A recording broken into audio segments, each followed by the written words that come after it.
Welcome to the show. Today, I have the honor of introducing you all to Jenny Dearborn. Jenny is both our Chief People Strategy Officer and our Head of Talent Insights. So she kind of carries a double hat of both leading our organization internally, but more importantly, offering some real powerful advisory services to our clients. Jenny brings a wealth of experience across both sales and talent development and is an award-winning author. We're so excited to have her as part of the BTS family.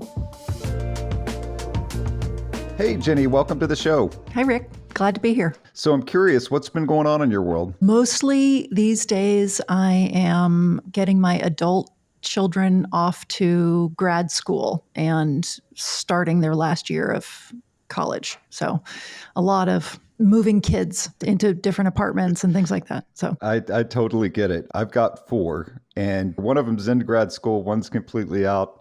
One's in his last year of university and one's in his last year of high school. So I'm just about one step behind you. yeah, I have four, 30, 26-year-old started the UCLA MBA program 2 weeks ago. 23 starts law school at UC Davis in like 2 days. And then 21-year-old who is a rising senior at Tufts in Boston. So everybody's coming and going. Oh, wow. That is a lot.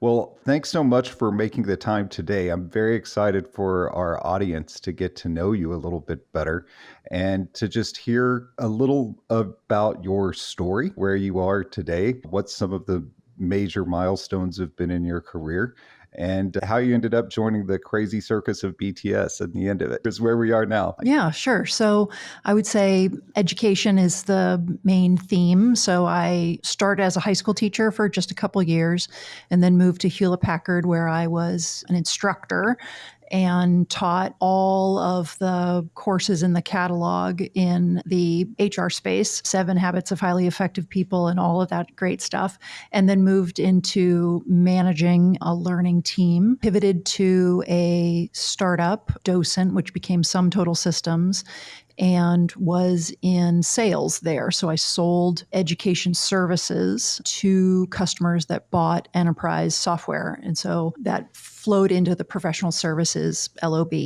And it was everything that a customer needed to be successful in their implementation of the enterprise software. So from Sum Total Systems was then Sun Microsystems, had the same scope at Sun Microsystems, was there for 6 years, carried a quota, sold learning services, but it's really talent transformation services, all of the assessment and readiness and the learning programs and all the change management programs that a technical team would need to move from their current state skills and abilities to a future state skills and abilities.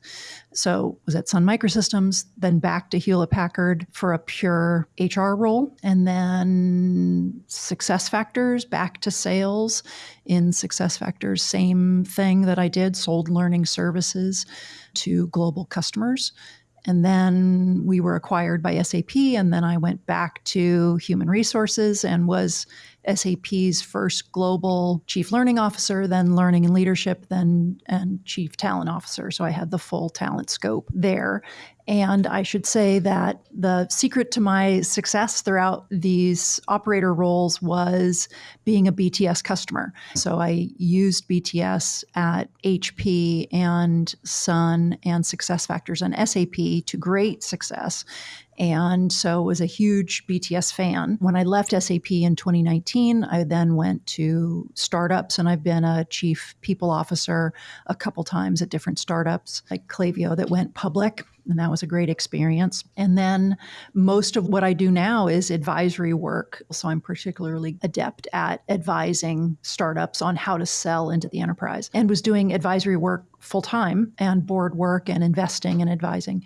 And a wonderful friend, Jess, approached me and said, you're a full-time advisor. Don't you want to come advise BTS customers on the experiences you've had as a customer? And since you've been a chief learning officer 5 times and a chief talent officer twice and a chief people officer 3 times, you have all this practical experience, come and share some of that wisdom and advice with BTS customers.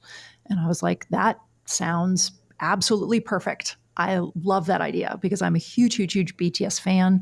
And really, BTS has been the secret to my success. And my relationship with Jess has sort of been like an MBA in the trenches for everything that she's taught me about being data-driven and being aligned to stakeholder needs and things like that. So I was like, the opportunity to work with the BTS team and to work with Jess is just something I couldn't pass up. So I'm so excited to be here. That's amazing. I actually didn't know until just now. That's really fantastic. And I was very aware of your roles in people development, and I wasn't so aware of your roles in sales. I too spent most of my career in sales and marketing. And then once I had experienced the power of helping people do more than they thought they could, I did the same thing and pivoted into this world. So that's really cool. Yeah, most of my years are in sales and carrying a quota, and certainly consider myself more of a salesperson DNA. I've always been HR adjacent because I've sold professional services in the HR space and have been very close to the HR function. And every time I've reported to sales, I've had a dual reporting to HR at the same time because we have to make sure at each of these companies that what we are selling externally to customers is the same thing that we're implementing internally. So we're not in a situation of cobbler's kids have no shoes. And we wanted the internal people to experience the same level of quality and service that we were giving our customers. So it was always HR adjacent, but most of my time has been in sales. Well, so let's go down that road just a little bit further, because so many of our listeners aren't doing external selling, but they've got to do a lot of internal selling. And so what is your best advice for someone who is trying to sell some big ideas internally?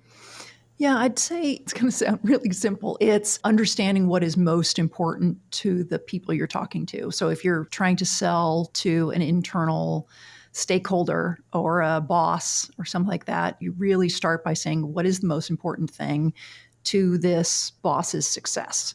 Or the metrics that will make this boss wildly successful? And how do I make sure that what I'm doing aligns to their needs? I had a wonderful relationship that I cherish when I was at SAP, as Bill McDermott was my primary client, and great conversations with him about what was the most important thing in leadership for him. And it was his legacy and creating a culture of leaders and having SAP have a leadership brand that really meant something in the marketplace. And the same visibility and credibility that GE had in the 90s for their leadership academy, having that same credibility for SAP's leadership experience, and growing this diaspora of SAP alumni who are now CEOs at other companies. That was his legacy. And so that's what we worked really hard to make sure that we achieve. And with lots of years in hindsight, I track all the leaders that went through our programs. And yeah, disproportionately, they are CEOs of publicly traded companies out in the world. So we absolutely achieved our objective. But I was 100% aligned to the goals and the mission and the strategy that my stakeholder wanted to achieve. Yeah, it is one of those things that might sound obvious, but when you get very excited about what your initiative is, it's hard to remember to pause and say, but how important is this to the person that I'm talking to? And am I using their language, their metrics, or am I using mine? So even though it may feel obvious on some level, it's actually an important reminder. So you mentioned your relationship with Bill McDermott and the amazing work that I actually even got to participate in a little bit as your facilitator from time to time.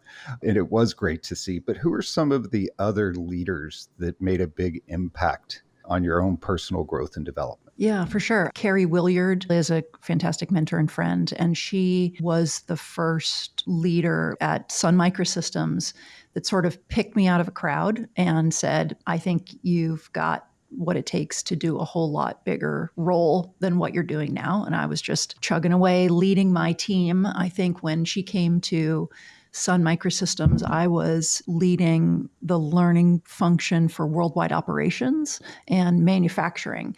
And she was Sun's first ever chief learning officer and the first person to pull together the 10 different learning teams across all of Sun Microsystems. So when we all came together in a big tent, and I was opinionated and shared a lot. And after a couple months, she said, I'm building a new leadership team and I want you to be on it. And I was like, oh, okay.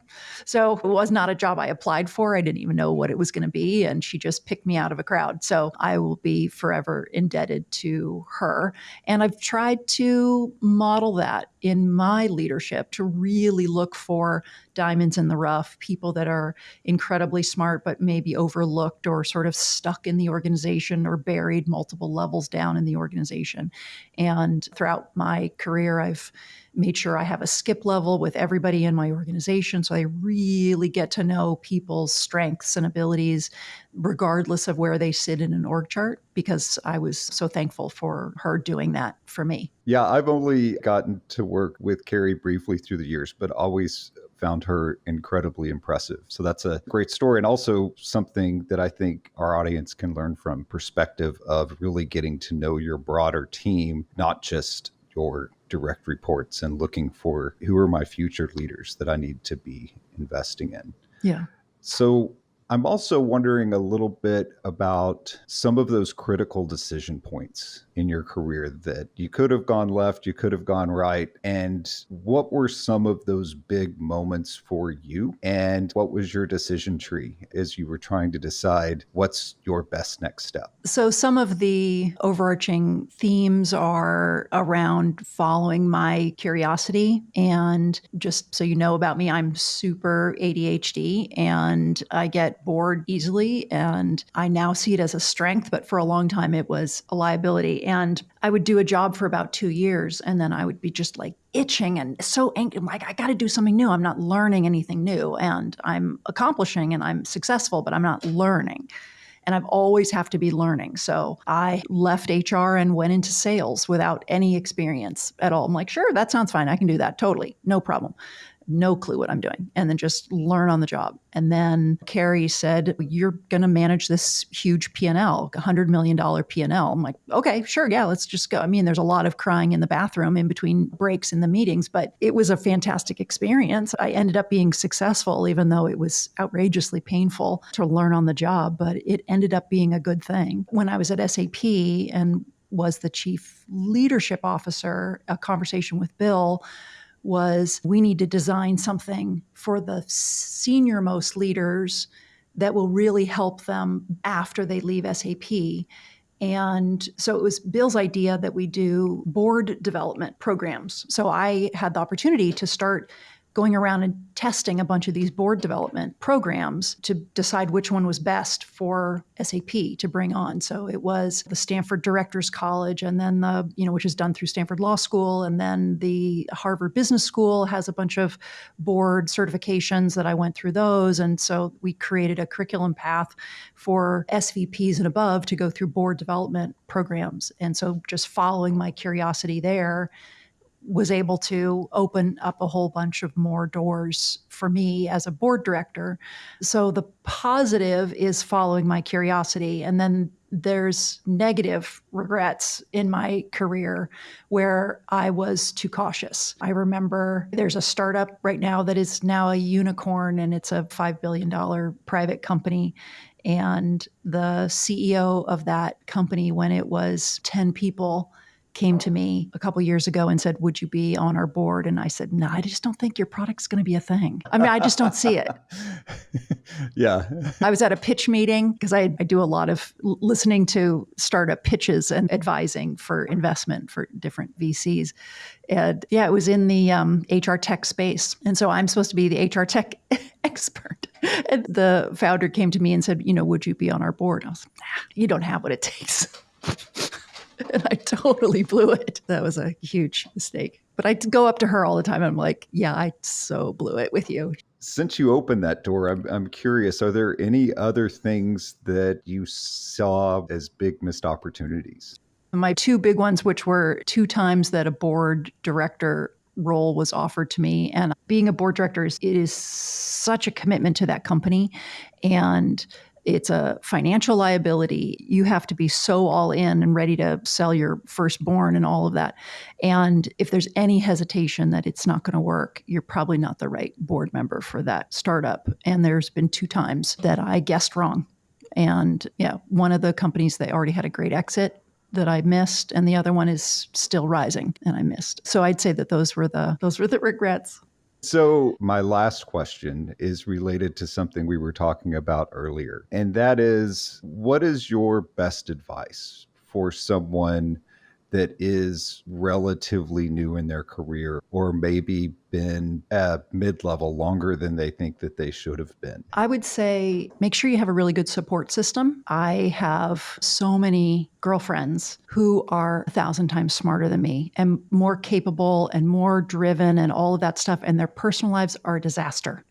And they don't have the emotional bandwidth to focus on their careers because they are just barely holding it together outside the office.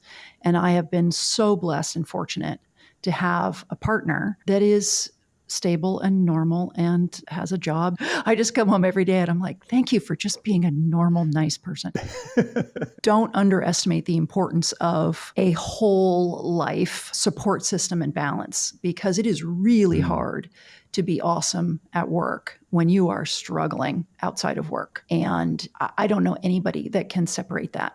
So for young people, it's really about, what are you passionate about? What can you make money at? What does the world need? Coming together there for your work life. And then for your life, make sure that you have balance also.